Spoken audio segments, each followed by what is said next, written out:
ఇప్పుడే Country Delight app ని download చేసుకోండి. Download the Country Delight app now. Hi, hello, నమస్తే and welcome to my show from the bottom of the heart in Suman TV, the India's largest digital media platform.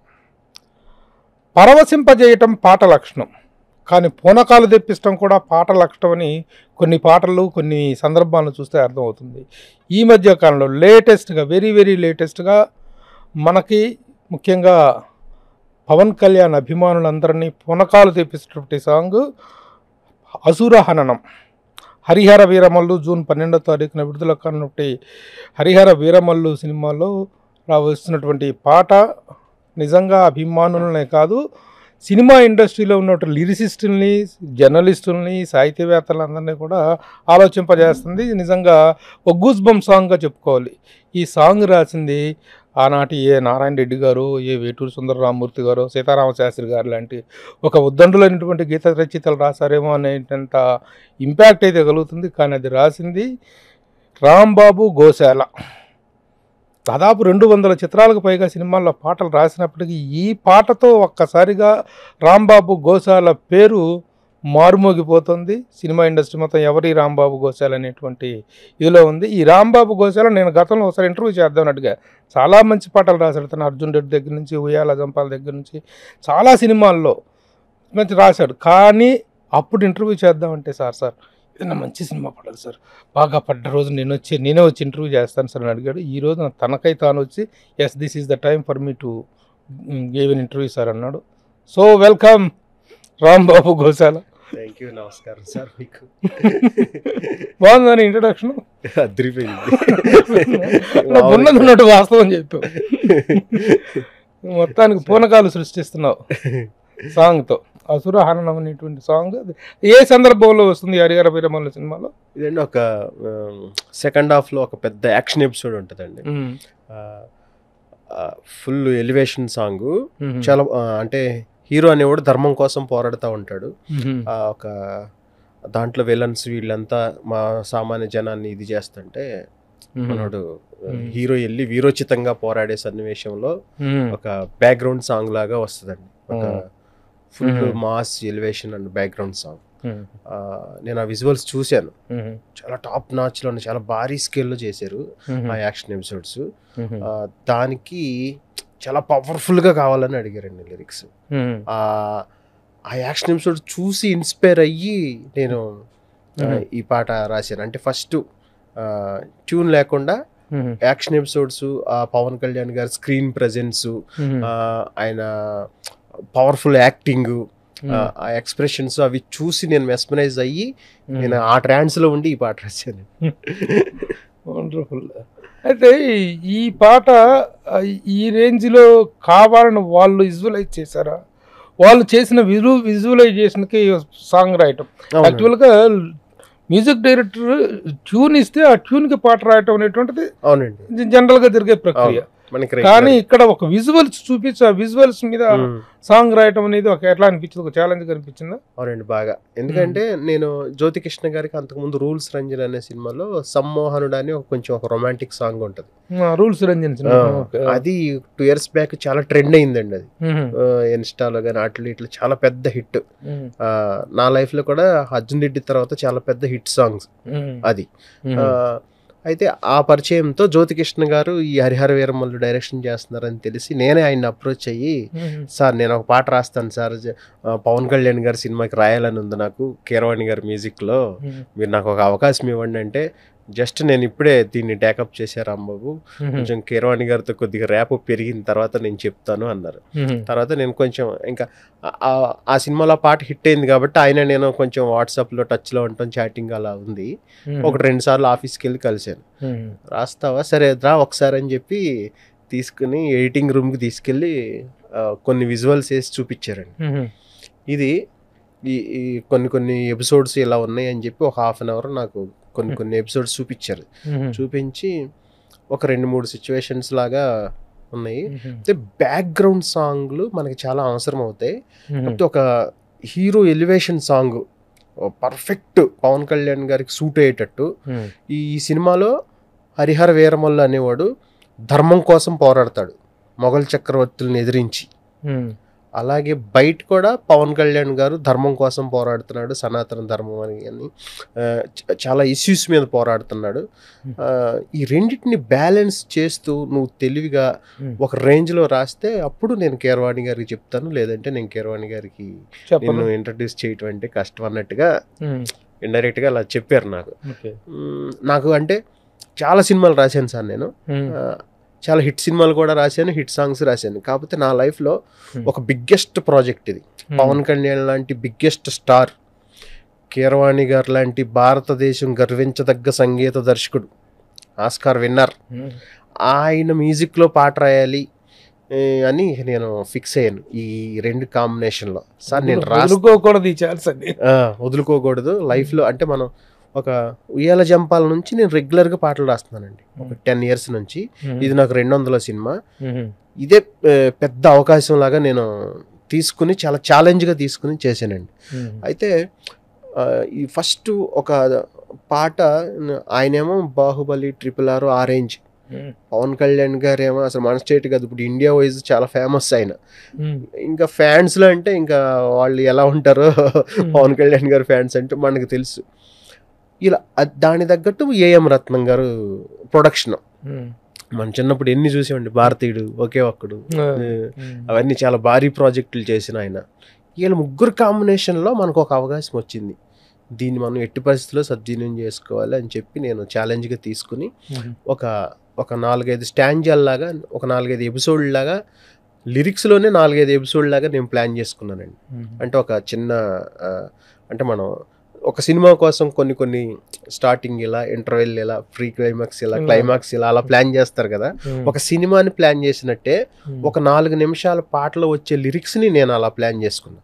First ఏంటంటే, అతను ఎప్పుడైతే పోరాటానికి సన్నద్ధమయ్యి బయలుదేరుతున్నాడో అప్పుడు ఈ fans అంతా ఆయన్ని దేవుళ్ళ చూస్తారు కదా బయట. అలాగే కష్టాల్లో ఉన్నోళ్ళు, లేదు అన్యాయం జరిగిన వాళ్ళు కూడా అక్కడ హీరో దేవుళ్ళగా వస్తే బాగుండు అనుకున్న ఎదురు చూస్తున్న టైంలో అప్పుడు నేను ఎలా మొదలెట్టానంటే, అంటే చాలా శక్తివంతుడు, చాలా భగవంతుడు వస్తున్నాడు అనేది చెప్పాలన్నమాట అక్కడ నేను అనుకున్నది అది. అప్పుడు వజ్రదేహాయ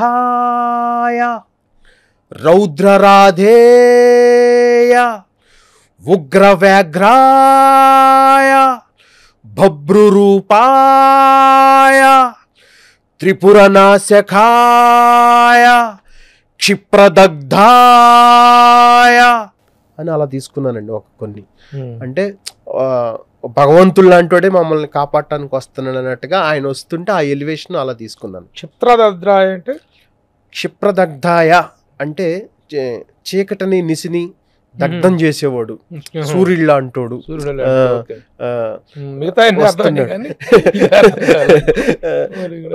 వస్తున్నాడని కొన్ని అలా తీసుకున్నాను. అంటే నిసియా, అవును సార్, రాత్రి కష్టం, అంటే ఒక సాడ్నెస్, ఒక డార్క్నెస్, దాన్ని దగ్ధం చేసి వెలుగుని తీసుకొచ్చేవాడు అన్న మీనింగ్ తో అది ఫస్ట్ వేసుకున్నాను. తర్వాత మనం పల్లవిలోకి వెళ్ళాలి కదా, ఇది సాకి లాగా ఉండిపోయింది. పల్లవిలో ఇంకా బాగా చెప్పాలి. ఎలా చెప్పాలంటే అప్పుడు నాకు కొంచెం శివుడిని ఇన్వాల్వ్ చేస్తే, దీంట్లో శివుడే కదా ఇలాంటి వాటికి హరిహర వీరమల్లు టైటిల్, పవన్ కళ్యాణ్, బండ్ల గణేష్ అంటారు చూడు ఒకసారి, పవనేశ్వర అని నాకు అది గుర్తొచ్చింది. అప్పుడు ఇది పరమేశ్వరుడిని తీసుకుని వస్తే ఈ పవనేశ్వరుడికి బాగా సెట్ అవుతుంది అని నాకు అనిపించి, అప్పుడు ప్రళయకాల రుద్రుడల్లె తాండవించు భైరవం, గగనమైన భువనమైన దద్దరిల్లు రౌరవం, నిసిని చీల్చు క్షిద్రుడల్లె ఉద్భవించు ఆయుధం, అలా స్టార్ట్ చేశానండి పల్లవి. అలా స్టార్ట్ చేసిన తర్వాత చరణాలకు వచ్చేపటికి ఇంకా హై కావాలి మనకి. అంటే నేను చెప్పాను కదా, ఒక సినిమాని ప్లాన్ చేసినట్టు చేశానండి. సెకండ్ హాఫ్ ఈ చరణాల లోపలికి వచ్చిన తర్వాత కొన్ని లైన్స్ ఉంటాయండి. అదేంటంటే, రారా అసురులే ముసురుకోగా, రారా అహితులే కసురుకోగా, రారా శిరసులే తురిమి వేయిరా అని చెప్పి చాలా ఫెరోషియస్గా ఉంటుందండి ఆ ఎపిసోడ్ అనమాట. అది అయిపోయిన తర్వాత ఇంక ఎండింగ్లో ఏదో కావాలి, బీభత్సం కావాలి అది, ఇంకా క్లైమాక్స్ అన్నట్టు పాటలో. అప్పుడు చాలా గట్టిగా చెప్పాలి, పవర్ఫుల్ గా చెప్పాలి, ఎండింగ్ కి అసలు అంటే గూస్ బంప్స్ రావాలి అనే విధంగా నేను లిరిక్స్ రాసేటప్పుడే నా మైండ్ లో నేను ఇలా ప్లాన్ చేసుకున్నాను అన్నమాట. అవునండి, అవును, ఎమోషన్ బయటకు అవునవును. అప్పుడు పొగరు విడని మదగజం, బెదిరి అదిరే ముజ్జగం, గురిని గెలుచు అంబకం, భరతమాత నుదుటి రాత మార్చు ధీమసం అని రాశాను. లాస్ట్ లైన్ అది పవన్ కళ్యాణ్ గారి కోసమే రాశాను, భరతమాత నుదుటి రాత మార్చు ధీమసం అని. అప్పుడు ఇంకా నేను ఈ 4 దీనికి కూడా కనెక్ట్ అయిందండి. హరిహర వీరమలు క్యారెక్టర్ కాకుండా పవన్ కళ్యాణ్ బయట కూడా. అవును, ఎందుకంటే ఈయన పొలిటికల్ గా వచ్చారు, చాలా చేస్తున్నారు కాబట్టి భరతమాత నుదుటి రాత మార్చు ధీమసం అనే లైన్ తో ఎండ్ చేశాను. ఇది నేను ఈ 4-5 ఎపిసోడ్లు తీసుకుని జ్యోతికృష్ణ గారి దగ్గరికి వెళ్తే, రాంబాబు అదిరిపోయింది, చాలా బాగుంది, అసలు నువ్వు ఇలా రాస్తావు అనుకోలేదు, నేను కీరవాణి గారితో మాట్లాడి నిన్ను పిలుస్తాను అన్నారండి. కీరవాణి గారు ట్యూనింగ్ లేదు.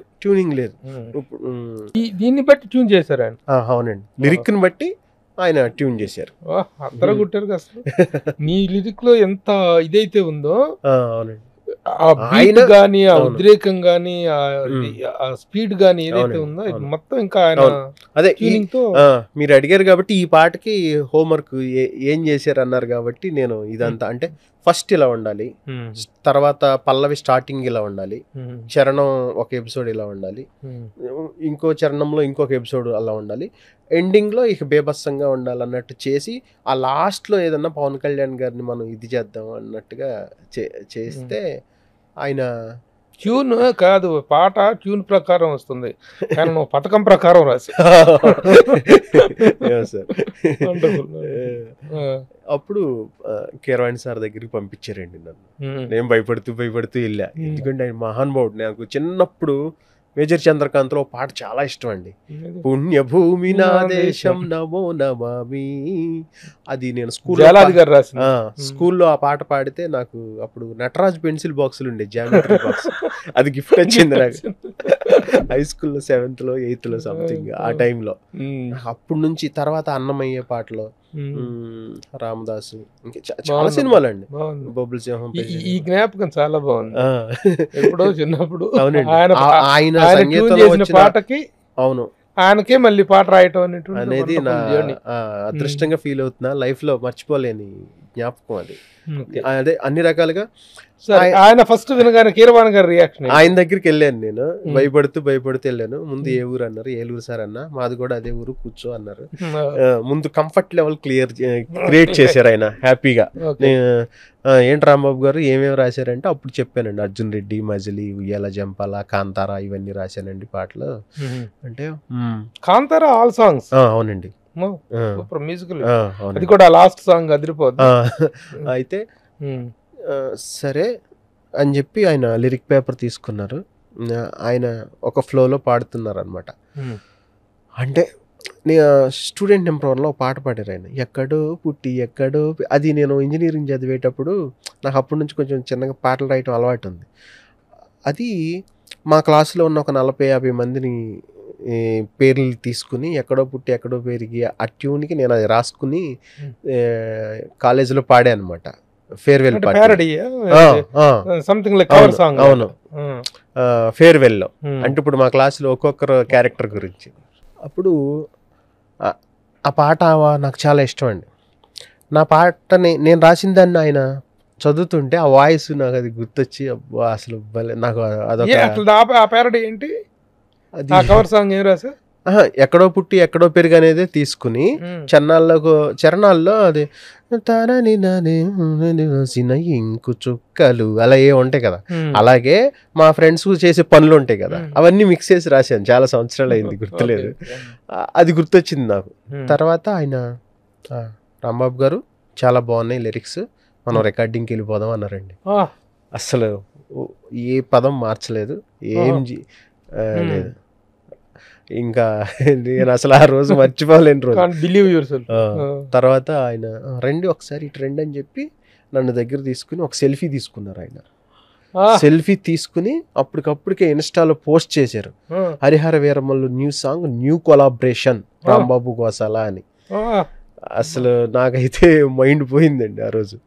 అంటే చాలా ఎంకరేజ్ చేశారు. ఇప్పుడు మొన్న కూడా పాట రిలీజ్ అయినప్పుడు స్టేజ్ మీద డైరెక్టర్ జ్యోతికృష్ణ గారికి, జ్యోతి నీకు చాలా థ్యాంక్స్ చెప్తున్నాను, ఎందుకో తెలుసా, రాంబాబు గోసాల లాంటి రైటర్ని నాకు పరిచయం చేసినందుకు అన్నారండి. విన్నారా? అంతటి మహానుభావుడు, అది చాలా బెస్ట్ కాంప్లిమెంట్ నాకు. ఆయనతో వర్క్ చేయాలనుకోవటం, నాకు ఆ కళ నెరవేరింది ఇన్నాళ్ళకి. చాలా చాలా ఎంకరేజింగ్ ఆ రోజు అనిపించింది. ఈ రోజు కూడా మొన్న కూడా మాట్లాడాను నేను ఆయనతో. చాలా చాలా బాగుంది. స్టేజ్ 1 అయిపోయింది అవునండి, జ్యోతికృష్ణతో ఫస్ట్ పరిచయం. స్టేజ్ 2 కీరవాణి గారు అయిపోయారు. Stage 3 Pawan Kalyan sir. తనతో మీటింగ్ ఏంటి, తన రియాక్షన్ ఏంటి, తను ఏమన్నారు, వచ్చారండి, ఎలా జరిగింది?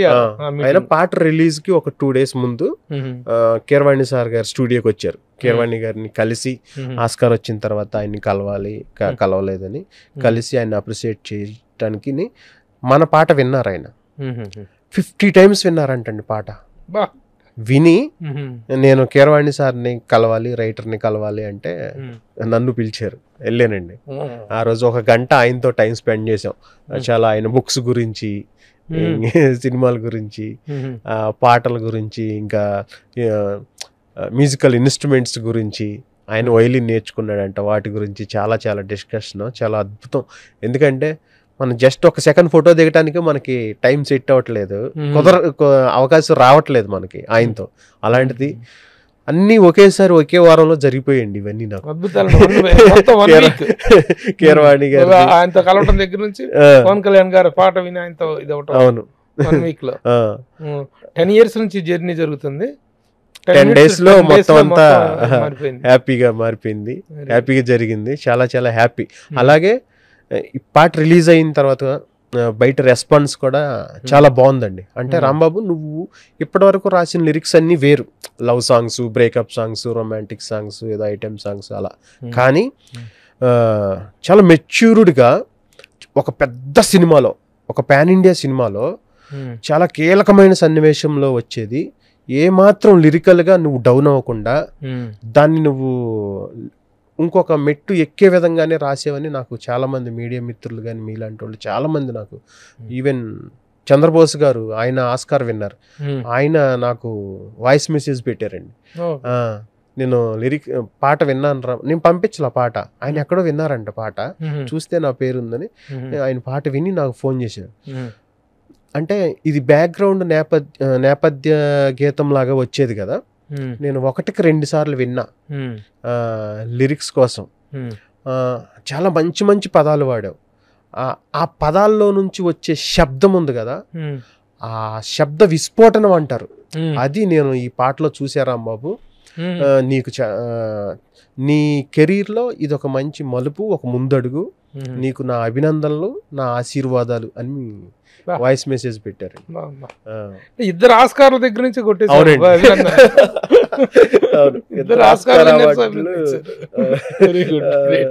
అంటే ఈ పాట రాసినందుకు వాళ్ళిద్దరు బ్లెస్సింగ్స్ నాకు దొరికాయండి. ఇంకా అంటే కీరవాణి గారు లాంటి ఒక పెద్ద మ్యూజిక్ డైరెక్టర్ మ్యూజిక్ లో అసలు నేను పాట రాస్తానా, ఆయన ఇప్పుడు బాహుబలి, RRR ఆ రేంజ్ సినిమాలే కదా. గతంలో ఎప్పుడు ప్రయత్నించేవారు ఆయనతో? ఇంతవరకు ఎప్పుడు కలవలేదండి, అసలు ఆ ధైర్యం కూడా చేయలే నేను. అందుకే జ్యోతికృష్ణ గారు పాట ఓకే రాంబాబు అదిరిపోయింది, నేను కీరవాణి గారికి చెప్పాను, నువ్వు జస్ట్ వెళ్ళి కలిసి జాగ్రత్తగా మాట్లాడరా అన్నా సరే నాకు భయంగానే ఉంది, ఆయన ఏమంటారో ఏంటో అసలు. ఎందుకంటే ఆయన పాటలు రాస్తారు, ఇలాంటి పాటలు వాళ్ళ నాన్నగారితో రాయిస్తారు. అవన్నీ సాహిత్యపు విలువలతో చాలా చాలా మనం చూసాం. బాహుబలి అవ్వచ్చు, RRR అవ్వచ్చు, మగధీర అవ్వచ్చు, చాలా సినిమాల్లో. కాకపోతే ఆ రేంజ్కి మనం అందుకోవాలి కదా, వాళ్ళు అసలు ఏమంటారో, ఎలా రియాక్ట్ అవుతారో అనుకున్నాను. కానీ ఆయన అసలు ఒక చేంజ్ కూడా చెప్పకుండా. పవన్ కళ్యాణ్ గారు word to word, line to line అని మాట్లాడారు. ఆ లిరిక్స్ గురించి మెన్షన్ చేయలేదు. నాకు పాట చాలా నచ్చిందండి. పాటలో పదాలు బాగున్నాయి, మ్యూజిక్ బాగున్నాయి. అసలు ఆ ఎండింగ్ లో ఏంటండి అసలు ఆ మ్యూజిక్ అంటే ఒక ట్రాన్స్లో ఆ ట్రాన్సిషన్ ఫస్ట్ స్లోగా వజ్రదేహాయ అని స్టార్ట్ అయ్యి ఎండింగ్ ఒక మీరు అన్నట్టు పూనకాలు తాండవం ఇలా ఉంటుంది ఆ మ్యూజిక్ అండి. ఆయన మ్యూజిక్ అలా చేశాడు. ఆ ట్రాన్సిషన్ ఉంది చూడండి, అది ఎక్కడ స్టార్ట్ అయ్యి ఎక్కడికి వచ్చింది అసలు భలే చేశారండి అన్నారు ఆయన కీరవాణి సార్ని. తర్వాత లిరిక్స్ మీరు చాలా బాగా రాశారు, రండి మనం ఒక ఫోటో దిగుదాం అని చెప్పి ఆయన పిలిచారు నన్ను. చాలాసేపు ఆయనతో టైం స్పెండ్ చేయటం. రాజకీయాల గురించి చర్చలు ఏమి లేదండి, రాజకీయం గురించి అసలు రాజకీయం గురించి ఏమీ లేదు. తర్వాత ప్రీ రిలీజ్ గురించి, ఇంకా పబ్లిసిటీ గురించి, మామూలుగా ప్రొడ్యూసర్ గారు ఉన్నారు కదా ఊరికే కాసేపు వాటి గురించి. తర్వాత బుక్స్ గురించి ఎక్కువ మాట్లాడారు ఆ కీరవాణి గారు. ఆయన ఒక 40 షార్ట్ స్టోరీస్ పర్సనల్గా కలెక్ట్ చేసుకుని ఒక బుక్ లాగా రెడీ చేయించుకున్నారు ఎన్నో సంవత్సరాల నుంచి. అది పవన్ కళ్యాణ్ గారికి ఆ రోజు గిఫ్ట్గా ప్రజెంట్ చేశారు. అంటే చాలా వాల్యుబుల్ అండి నాకు ఇది అని చెప్పి పవన్ కళ్యాణ్ గారు చాలా హ్యాపీగా తీసుకున్నారు. తర్వాత ఒకసారి మనం ఆస్కార్ని చూద్దామండి, అది ఎక్కడుంది అని అడిగారు ఆయన. ఆస్కార్ నేను ఎదురుగా పెట్టుకోలేదండి, అది ఎదురుగా ఉంటే నాకు ఏమన్నా పొగరెక్కుతుందేమో, కొమ్ములు వస్తాయేమో అని చెప్పి నేను దాచాను, తీసుకొస్తున్నానని ఆయన తీసుకొచ్చి సరదాగా మేము అలా ఒక 1 hour మ్యూజిక్ ఇంకా వేరే సాంగ్స్ గురించి వాటి గురించి అంతా. కాకపోతే ఆయన 50 సార్లు విన్నాను నేను, నాకు పాట అంత నచ్చింది, మీ లిరిక్స్ బాగున్నాయి అని చెప్పినప్పుడు పవన్ కళ్యాణ్ గారు చాలా హ్యాపీ. కీరవాణి గారు మెచ్చుకున్నారు, పవన్ కళ్యాణ్ గారు మెచ్చుకున్నారు, చంద్రబోస్ గారు మెచ్చుకున్నారు. బెస్ట్ కాంప్లిమెంట్స్ అండి ఇవి ఈ పాటకి సంబంధించి. యాక్చువల్గా ఇలాంటిది ఒక అద్భుతమైనటువంటి ఇది వచ్చినప్పుడు, అప్లాజ్ వచ్చినప్పుడు బాస్ దగ్గర నుంచి వస్తుంది అప్లాజ్, మెగాస్టార్ చిరంజీవి గారి దగ్గర నుంచి. ఎందుకంటే ఆయన పాట విన్నా, మాట విన్నా, ఆయన పారవశ్యంగానే ఈ పాట చేరిందో లేదో తెలియదండి. దానికోసం నేను వెయిట్ చేస్తున్నా. అలాంటి క్షణాలు వస్తే ఇంకా లైఫ్ లో ఇంకా అంతకంటే ఏం కావాలండి మనకి. చిరంజీవి గారు లాంటి వారు ఈ పాట విని ఏదన్నా ఒక చిన్న వర్డ్ చెప్పినా, అసలు ఎలాగైనా సరే అది అలాంటిది ఏదన్నా జరిగితే హ్యాపీ. ఇంకా మీరున్నారు మాకు వారధి, అలాంటిది ఏమన్నా జరగొచ్చాము అంతా నిజంగా. అసలు ఎందుకంటే ఒక్కసారి విన్న తర్వాత తృప్తి ఇదే సాంగ్ అయితే మనం కొన్ని సాంగ్స్ ఉంటాయి, కొన్ని దండకాలు ఉంటాయి, వింటూనే ఉంటాం మనం. అంటే ట్రెండ్ ఇప్పుడు ఏ ట్రెండ్ ఉందో ఆ ట్రెండ్ కాదండి. అవును, సినిమాని బట్టి, సినిమా కథను బట్టి, దాని స్పాన్ ని బట్టి చేసిన పాట అండి. యాక్చువల్గా ఇది చారిత్రాత్మక చిత్రం. పవన్ ఇది 17th century మొఘల్ సామ్రాజ్యం ఏ డైనాసిటీలో, మొఘల్ డైనాసిటీలో ఔరంగజేబ్ వాస్తవ కథ కాదు, వీళ్ళు రాసుకున్న కథ. హరిహర వీరమల్ అనే క్యారెక్టర్ రాసుకుందే తప్ప fictional character, not original historical కాదు. అప్పటి ఒక ఇది తీసుకొని చేసుకుంది. మొఘల్ సామ్రాజ్యం టైంలో ఇప్పుడు ఔరంగజేబు గాని వాళ్ళంతా పరిపాలిస్తున్న టైంలో సామాన్య ప్రజలకి ఏదన్నా జరిగినప్పుడు ఒకడు ఉద్భవించిన ఒక వీరుడే హరిహర వీరమల్లు అన్నట్టుగా నాకు తెలిసినంత వరకు అదొక్కటే బ్యాక్ డ్రాప్. మిగతా కథ ఏంటి, అవన్నీ ఏంటి అనేది నాకు మొత్తం ఎన్ని సాంగ్స్ తెలుసా? 3 సాంగ్స్ రిలీజ్ అయినాయి. 3 రిలీజ్ అయినాయి. ఇంకెన్ని ఉన్నాయి ఏంటి వివరాలు? ఇంకా 3 ఉన్నట్టు. ఇంకో సాంగ్ ఉంది తారా తారా అని. ఇప్పుడు ఈ స్టోరీ మొత్తం వినిపించారా, చూసారా మొత్తం సినిమా? లేదండి, మొత్తం చూడలేదు నేను. అప్పుడు యాక్షన్ ఎపిసోడ్స్ చూసానండి. అంటే ఇది యాక్షన్ ఎపిసోడ్స్ జరుగుతున్నప్పుడు హీరోని ఎలివేట్ చేస్తూ మాసీగా వచ్చే పాట ఇది. అందుకని చెప్పి నాకు ఆ ఎపిసోడ్స్ చూపించారండి. చూపించి దాన్ని బట్టి రాయమన్నారు, దాన్ని బట్టి రాసిన పాట ఇది. కానీ జ్యోతికృష్ణ రియల్లీ ఆయనకి చాలా చాలా థ్యాంక్స్ అండి జ్యోతికృష్ణ గారికి. ఎందుకంటే నా లైఫ్ లో మర్చిపోలేను ఆయన ఇలాంటి అవకాశం. ఎవరో పెద్దవాళ్ళని చూసుకుందాంలే, ఇతను వచ్చి రోడ్ షార్ పడుతున్నాడు చూద్దాంలే అని పక్కన పెట్టకుండా రాసురా అంటాం, చూపించి ఇన్స్పైర్ చేయటం. ఆయన కీరవాణి గారిని కన్విన్స్ చేశారండి. ఇలా కీరవాణి గారిని చూపిస్తే వరకు కన్విన్స్ చేశారు, చూసిన తర్వాత ఆయన కన్విన్స్ చేశారు. కీరవాణి గారు కూడా కన్విన్స్ చేశారు. అది నా అదృష్టం. అక్షరం కూడా మార్చకుండా చేయటం ఆయనకి నచ్చటం అనేది నా అదృష్టంగా ఫీల్ అవుతున్నాను నిజంగా. So June 12th release. ఈ పాట ఇది పాన్ ఇండియా ఫిల్మ్ గా వస్తుంది, అవును సార్. అన్ని లాంగ్వేజ్ లోకి అవును వెళ్ళింది. సార్. మిగతా లాంగ్వేజెస్ లో ఎలా అనిపించింది నీకు? తెలుగు తెల్లో okay, your the writer, first సాకి మాత్రం అన్ని లాంగ్వేజ్లకి ఒకటే సార్. ఒకటే. Okay, so what you have given? అవునవును. ఇంకా ప్రళయకాల రుద్రుడల్లే దగ్గర నుంచి ఎండింగ్ వరకు, ఇప్పుడు ఆ ప్రళయకాల రుద్రుడల్లే అనేది ఎవరో మార్చలేరు కదా, అదే మార్చలేరు. ఆ లాంగ్వేజ్ ప్రకారం కొంచెం చిన్న చిన్న చేంజ్. అక్కడ హిందీలో అబ్బాస్ టైర్ వాళ్ళ రాశారు, కన్నడలో వరదరాజు సార్ రాశారు. ఇంకా అలా వాళ్ళందరూ పెద్ద పాపులర్ రైటర్స్. తమిళ అబ్బాస్ టైర్ వాళ్ళ మన పవన్ కళ్యాణ్ది ఒక ఖుషీలోనా హిందీ సాంగ్ ఉంటుంది చూడండి, ఖుషీలో ఏ మేరా సంథింగ్, అది ఆయన. Okay okay. తర్వాత తమిళ్ ఎవరు రాశారు? తమిళ్ పా విజయ్. పా విజయ్ రాశారు. Okay okay. So in all the languages. అవునండి. బాగా అన్నిట్లో కూడా ఆ గుజ్బా మూమెంట్ అయితే మిస్ అవ్వలేదు. మిస్ అవ్వలేదండి. విన్నారా మిగతా సాంగ్స్ కూడా? విన్నా, ఆ రోజు అన్ని ప్లే చేశారు కండి, విన్నాను. తర్వాత కూడా నేను విన్నాను. చాలా అన్ని లాంగ్వేజ్ల్లో కూడా చాలా బాగుంది. ఎందుకంటే అన్ని లాంగ్వేజ్ల్లో నా సాకి ఉంది కదా, హ్యాపీ. ఇక్కడ నుంచి ఎలా ఉండబోతోంది? ఏమో సార్, గోశాల శివుడాజ్ఞ లేనిదే చేమైనా కొట్టుదంటారు. ఆ శివుడు దయ వల్ల హరిహర వీరమల్లులో ఇప్పుడు ప్రళయకాల రుద్రుడని నేను ఎలాగ స్టార్ట్ చేశానో ఆయన దయ వల్లే కొంచెం ఇప్పుడు ఈ పాట జనాల్లోకి వెళ్ళి ఎంత ఆదరణ పొందుతుంది.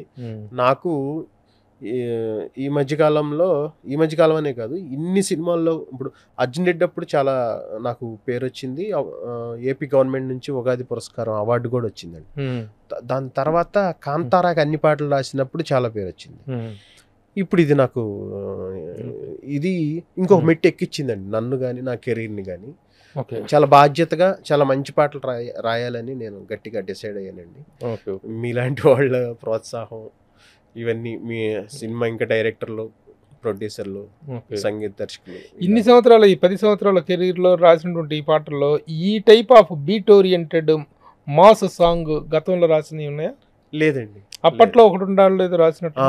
భగభగల కరకరుడు ఉగ్రమున పురహరుడు చెడుకు యమకింకరుడు కాలుడేలే ఇతడు అని వస్తుందండి. అది బాగుంటుంది. తర్వాత చాలా బాగుంటుంది.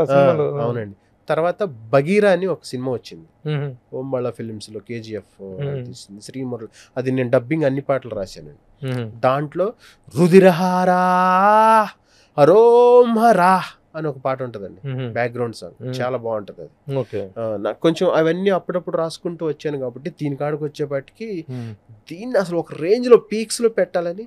ఇప్పుడు అదే చెప్పాను కదా ఇందాక, ఒక డైరెక్టర్ ఒక సినిమాని తీయాలంటే స్క్రిప్ట్ ఎలా రాసుకుంటాడు, హై మూమెంట్స్ అని.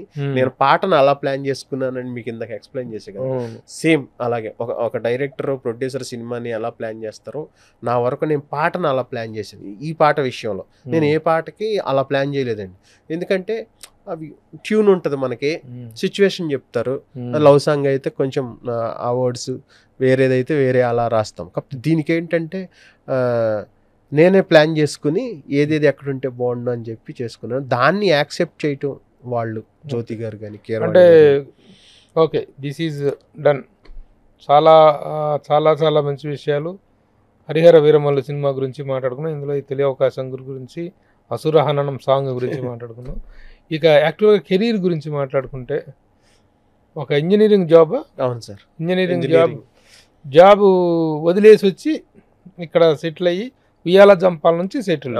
అంతకుముందు ప్రయత్నం చేసి ఒక సినిమా రాశానండి.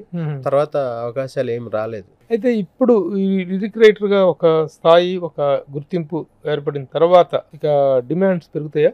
అదేం లేదండి, రాంబాబు గోసాలు ఎప్పుడు ఫ్లెక్సిబుల్. ఎందుకంటే అంటే మామూలుగా ఏదైనా వచ్చిన పేరుకు తగ్గట్టుగానే రెమ్యునరేషన్ కానీ, గౌరవ మర్యాదలు కానీ పెరుగుతాయి న్యాచురల్ గా. బాగా సంపాదించారు మరి? లేదండి, లిరిక్ రైటర్ గా సంపాదన బాగుండేదా, అలా ఇంజనీరింగ్ ఉండుంటే బాగుండేది అనిపిస్తుందా? ఎప్పుడు సంపాదన గురించి ఆలోచించలేదండి. నాకు పాట అంటే ఇష్టం. నాకు పాటలు రాస్తూ సినిమాల్లో ఉంటేనే నాకు ఇష్టం. నేను ఎంత జాబ్ చేసిన, ఇప్పుడు నాతో చదువుకున్న వాళ్ళందరూ యూఎస్ ఉన్నారు జాబ్ చేస్తూ, అంత మంచిగా వెల్ సెటిల్డ్ వాళ్ళంతా. కాకపోతే నాకు సినిమా అంటే పిచ్చి, అసలు ఇక పాట అంటే మరీ ఇంకా నాకేంటంటే నాకు 1 కోటి రూపాయలు వచ్చినా నా హ్యాపీనెస్ ఉండదు. నేను ఒక పాట రాసేది జనాల్లోకి వెళ్ళి మంచి హిట్ అయితే నాకు చాలా హ్యాపీ. అలా ఉంది. అలా ఎన్ని కోట్లు సంపాదించుంటావు? అదే ఒక పాట కోటి అంటున్నావు, ₹1 విలువ అంటున్నావు, ఎన్ని కోట్లు సంపాదించావు? ఎన్ని కోట్ల ఆనందాన్ని కాదు సార్, అలా అనుకుంటే 500-600 కోట్లు. ఎందుకంటే 500-600 పాటలు రాశాను నేను సినిమాలో. రాసిన ప్రతి పాట ఆనందం. నేను చాలా ఇప్పుడు 200 సినిమాలు రాస్తే 100 సినిమాలు సింగిల్ కట్టినాయి. అలా ఆ కౌంట్ ఎందుకు పెరిగిందంటే నేను కరోనా టైంలో ఆహా ఓటీటీ కోసం ఒక 20-30 సినిమాలు సింగిల్ కార్డ్ రాశా డబ్బింగ్. తర్వాత ఆటోమేటిక్గా కాంతారా తర్వాత ఒక 20 సినిమాలు రాశా సింగిల్ కార్డ్. అవే చాలా ఉన్నాయి. అలాగే తెలుగులో కూడా ఒక 40-50 సినిమాలు డైరెక్ట్ సింగిల్ కార్డ్స్ రాశా.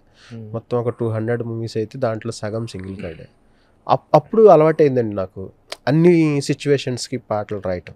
మొదట్లో లవ్ సాంగ్సే రాసేవాడిని. ఇది ఉయ్యాల జంపాల, మజును, మజిలీ, అర్జున్ రెడ్డి ఆ టైంలో. తర్వాత ఎప్పుడైతే ఈ ఓటీటీ కోసం సినిమాలు ఒప్పుకున్నానో నేను dubbing, Tamil to Telugu, Malayalam to Telugu, Kannada to Telugu, అన్ని పాటలు మనమే రాయాలి. డబ్బింగ్ సాంగ్స్ అన్ని సిచ్యువేషన్స్ కి మనమే రాయాలి. అప్పుడు నాకు బాగా అలవాటైందండి అన్ని సిచ్యువేషన్స్ కి పాటలు రాయటం. ఇప్పుడు నేను ఎలాంటి పాట ఇచ్చినా రాయటానికి ఏదైనా సరే, ఏదైనా సరే, ఫ్యామిలీ సాంగ్స్, లవ్ సాంగ్స్ అన్ని. అవును, చాలా మంది మా ఫ్రెండ్స్ కానీ మీడియా మిత్రులు కానీ చాలా మంది అన్న రాంబాబు అన్న నువ్వు రాసేవా ఈ పాట, అసలు నువ్వు ఇలాంటి పదాలు రాస్తావని అసలు మేము కల్లో కూడా అనుకోలేదు అని చాలా మంది మెసేజ్ పెట్టారు. నేనే రాశాను అని చెప్తే ఒకటి నిజమే. అది ఎట్లా అనిపించింది అంటే ఇన్ని పాటలు రాసి చేసినోడు అపీరెన్స్ ఆర్ డిసెప్టివ్ అన్నట్టుగా కొంతమందిని చూస్తే నమ్మలు ఇతను ఇంత విద్వంతుందా, ఇంత టాలెంట్ ఉందా. ఈ పాట విషయంలో మాత్రం చాలా మంది మెచ్చుకున్నారు సార్, చాలా బాగా రాసి, చాలా పదాలు చాలా బాగున్నాయి అని. ఇప్పుడు ప్రతి జనరేషన్ లో ఒక్కొక్క లిరిసిస్ట్ కి ఒక్కొక్క ఇన్స్పిరేషన్ ఉంటారు. అవును అవును సార్. ఆ రోజున సీనియర్ సముద్రాల గారి దగ్గర నుంచి వాళ్ళ దగ్గర అంతమంది జనరేషన్ నుంచి తీసుకున్నా సరే, ఆత్రేయ గారు, ఆరుద్ర గారు, దాశరథి గారు, నారాయణరెడ్డి గారు, ఇలా మహానుభావులు మహామహులు ఎంతోమంది ఉన్నారు. తర్వాత తరంలో వేటూరు గారు, సిరివెన్నెల గారు, వీళ్ళందరూ. Who is your inspiration? ఆ జనరేషన్ లో ఎవరు అంటే ఎవరు, ఈ జనరేషన్ లో ఎవరు అంటే? నేను వేటూరు గారి దగ్గర పనిచేశానండి కొన్నాళ్ళు. ఓహో, అదేలా ఆయనే అదొకటి ఉందా? ఎందుకంటే ఒక 2010 ఆ టైంలో ఆయన రాస్తున్నప్పుడు ఆయనకి చెయ్యి కొంచెం వణుకుతున్నట్టు, పెద్ద వయసు వచ్చింది కదా లాస్ట్. ఇంకా ఆయన ఒక సంవత్సరం 2 సంవత్సరాల్లో ఆయన ఇదవుతారు అనగా ఆయన పాటలు రాసేటప్పుడు మిత్రుడు, వరుడు, లీడర్ ఈ సినిమాలు అనమాట. అప్పుడు నేను ఏంటంటే ఆయన చెప్తుంటే నేను జస్ట్ రాయటం అంతే. ఆయన చెయ్యి వణుకుతుంది కాబట్టి జస్ట్ నేను అలా ఎట్లా దొరికింది ఆ ఛాన్స్? ఎలా దొరికింది అది నాకు ఆయన దగ్గర? అవునవును, రాయటం అంటే ఎవడైనా రాస్తాడు. అవును అవును, రాయటానికి తెలుగు వచ్చిన ఎవరైనా రాయగలరు. లేదంటే ఆ మూవీ టీం నుంచి ఏ అసిస్టెంట్ డైరెక్టర్ వెళ్ళి కూర్చున్నారు. అలా కాకుండా నాకేంటంటే ఉమేష్ అని నా ఫస్ట్ విఎల్ వరకు అయ్యాలి సినిమాకి ఆయన అసిస్టెంట్ డైరెక్టర్. అతని రైటింగ్ చాలా బాగుంటుంది. ఆయన వేటూరు గారి దగ్గర రాసేవాడు. ఒకసారి ఏంటంటే ఆయనకి వేరే ఏదో షూటింగ్ ఉండి నన్ను పంపించారు అనమాట. అప్పటి నుంచి గురువుగారి ద్వారా ఇంకా నేను అలా ట్రావెల్ అవుతూ ఉన్నా. అది ఎంత మహద్భాగ్యం అండి, వేటూరు సుందరరామూర్తి గారితో కనీసం ఆ కొంతకాలం అన్నా మనం టైం స్పెండ్ చేసినందుకు చాలా హ్యాపీ. ఇంకా ఆయనే నాకు ఇన్స్పిరేషన్. ఏమండి ఎలా చూసుకునేవారు? నేను ప్లే చేసేవాళ్ళ, డబ్బులు ఇవ్వటం అట్లాగా? ఓన్లీ ఆయన ఇచ్చేవాళ్ళు, నేను వద్దనేవాడిని, అసలు నేను తీసుకునేవాడిని కాదు. ఆయన ఏమో నానా రే అలా అనకూడదు, నీకు ఎక్కడి నుంచి వస్తారా, జస్ట్ ఖర్చులకి ఛార్జీల కన్నా ఉంటాయి కదా, నువ్వు ఇంటికాడ నుంచి నా దగ్గర రావాలి కదా నువ్వు అనేవాళ్ళు ఆయన. ఒకవేళ ఎప్పుడన్నా ఆయన రాస్తున్నప్పుడు నేను ఏదన్నా చెప్పాను అనుకోండి, అరే నానా నేను ఒక ఇదిలో ఉండి చేస్తా, నువ్వేంట్రా ఏదేదో చెప్పి. నేను అప్పుడు కొంచెం కుర్రాడిని కదండి, అది తెలీదు, ఇంత మెచ్యూర్డ్ కాదు నేను అప్పుడు. ఆయన ఏదన్నా రాస్తుంటే గురుగారండి రే అనేవాడు ఆయన. అస్సలు బాగుండేది. చివరి దశలో కొంతమంది డైరెక్టర్ల వాళ్ళు ఆయన్ని చాలా ఇబ్బంది పెట్టారు. తెలీదండి నాకు. ఎందుకంటే ఆయన సాహిత్యం పట్ల కానీ పట్ల ఏమండి, ఆయన కానీ అసలు- స్థాయితున్నటువంటి అమ్మో బాబోయ్. గుంబావ సరస్వతి ఆయన. ఇప్పుడు- అలాంటి వ్యక్తి రాసిన వాటిని గెలికి ఇది మార్చు అది మార్చు అది మార్చు ఇది మార్చు అని చెప్పి ఇబ్బంది పెట్టిన సందర్భాలు, ఆయన చాలా మనస్తాపం చెందిన సందర్భాలు కూడా ఉన్నాయి. ఓకే అండి, ఓకే ఓకే. ఏదేమైనా అదృష్టవంతుడు అబ్బాయి. అవునండి, ఇది నేను- చెప్పలేదు ఇలా మహానుభావుడితో ఆ జర్నీ ఉండటం అనేటువంటి. అవునండి, అవును. మేమందరం ఇది ఒకసారి రెండు సందర్భాల్లో సభల్లో చాన్నాళ్ళు పరిచయం అవటం, చాన్నాళ్ళు ట్రావెల్ ఇంటర్వ్యూ చేయటం చేశాను. తప్పితే ఆయనతో ఒక జర్నీ అనేటువంటి గ్రేట్. ఇప్పటికీ అమ్మగారి దగ్గరికి వెళ్ళి అప్పుడప్పుడు కలిసి వస్తానండి, వాళ్ళ మిస్సెస్ ఎలా ఉన్నారు సీతా family మహాలక్ష్మి గారు. చాలా బాగున్నారు. అంతా? మొన్నే కలిసి వచ్చాను. Okay, okay. ఏటూరు గారిది అది వర్ధంతి అయింది కదా, ఆ రోజు ఈ కలిసి జనరేషన్ లో ఎవరు ఇన్స్పిరేషన్ అంటే చంద్రబోస్ గారు. చంద్రబోస్ గారు. Yes. ఎందుకంటే నేను ఇంజనీరింగ్ చదివేటప్పుడు ఆటోగ్రాఫ్ సినిమా ఉంది, నా ఆటోగ్రాఫ్. దాంట్లో మౌనంగానే మౌనంగానే ఎదగమని ఎదగమన్నది. ఆ పాట నాకు చాలా ఇష్టం. ఆల్ టైమ్ మ్మ్. రికార్డ్, ఆల్ సీజన్స్ రికార్డ్, అవును, ఆల్ ఏజ్ గ్రూప్స్ రికార్డ్. అవును. అది చాలా చాలా ఇష్టం అండి ఆ లిరిక్స్. అంటే ఒక ఇన్స్పిరేషన్ సాంగ్స్ లో ఒక అవును, నాకు చాలా ఇన్స్పిరేషన్ అండి అది. అనమాట. ఎందుకంటే నేను ఇదివరకే అసలు మాట్లాడాలంటే నాకు భయం అండి, మౌనంగా అలా ఉండేవాడిని నేను. ఈ పాట వచ్చిన తర్వాత కొంచెం మాట్లాడుతున్నాను కానీ మౌనాన్ని వీడా. వీడాను. మౌనంగా ఎదగాలని ఆయన నుంచి, ఆ పాట నుంచి ఇన్స్పైర్ అయ్యే నేను జాగ్రత్తగా రాసుకుంటూ అందుకే వచ్చాను. 200 సినిమాలు రాసినా మౌనంగానే ఉన్నా. అవును, ఇప్పుడే నోరు తెలుసు. అవును. సరే, June 12 తర్వాత రిలీజ్ ని, ఆ సక్సెస్ ని ఎంజాయ్ చేస్తూ మరి మంచి పెద్ద పెద్ద అవకాశాలు పెద్ద వాళ్ళ దగ్గర నుంచి రావాలి. Thank you sir, thank you very much.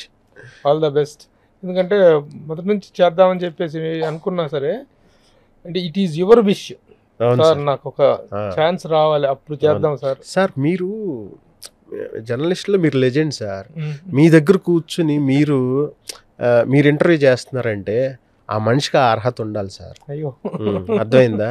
నేను ఈ పాట రాసి ఎంతో కొంచెం ఇది వచ్చిన తర్వాత, సార్ నేను ఒక మంచి పాట రాసిన తర్వాత మీ దగ్గరికి వస్తానని చెప్పాను నేను. అవును. మీరు మనం 2-3 సందర్భాల్లో అనుకున్నాం కూడా, కలిసినప్పుడు. అవును. ఇంతకంటే మంచి సందర్భం లేదేమో అనిపించింది నాకు. Very good. అందుకు ఇది కేవలం పాటతోనే ఉంటుందా, ఇంకా మాట వరకు వెళ్ళే అవకాశం ఉందా? లేదు సార్, పాటతో డబ్బింగ్ సినిమాలు టేకప్ చేసినప్పుడు లిరిక్స్ తో పాటు డైలాగ్స్ కూడా రాయమంటారేమో. లేదు, అడిగారు కానీ నేను అటువైపు నాకు ఇంట్రెస్ట్ లేదు సార్, ఓన్లీ సాంగ్స్. ఓకే. ఇప్పుడు ఎన్ని సినిమాలకు డబ్బింగ్ సాంగ్స్ రాసి ఉంటారు అంటే వాళ్ళు? ఇప్పుడు ఓటీటీలు అన్నీ కలిపి ఒక 50 సినిమాలు రాసి ఉంటారు సార్. 150 డైరెక్ట్ సినిమాలు, 50 డబ్బింగ్ సినిమాలు. 200. నాకు హరిహర వీరమలు 200 సినిమా. ఇప్పుడు ఇంకా మళ్ళీ వేరే ఒక జీవితంలో జరగబోయే జీవితంలో పెద్ద హ్యాపీనింగ్ అంటే ఏంటి? పెద్ద పాటలు రాయటమా, ఇంకా పర్సనల్ లైఫ్ హ్యాపీనింగ్స్? పాటలేనండి. చిరంజీవి గారికి పాట రాయాలి, బాలకృష్ణ గారికి పాట రాయాలండి. రెండా?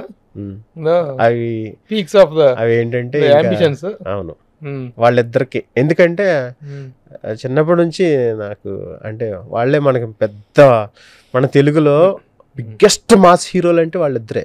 ఎంతమంది అన్నా రానాయి, ఎన్ని ఎలివేషన్స్ అన్నా వేయని, ఎన్ని కేజీఎఫ్లు వచ్చినా సరే, వాళ్ళిద్దరు కనపడితే అది వేరు. అసలు జస్ట్ స్క్రీన్ మీద వాళ్ళిద్దరు కనపడితే చాలు మనకి అదే కదా. వాళ్ళిద్దరూ కలిసి కనపడితేనా?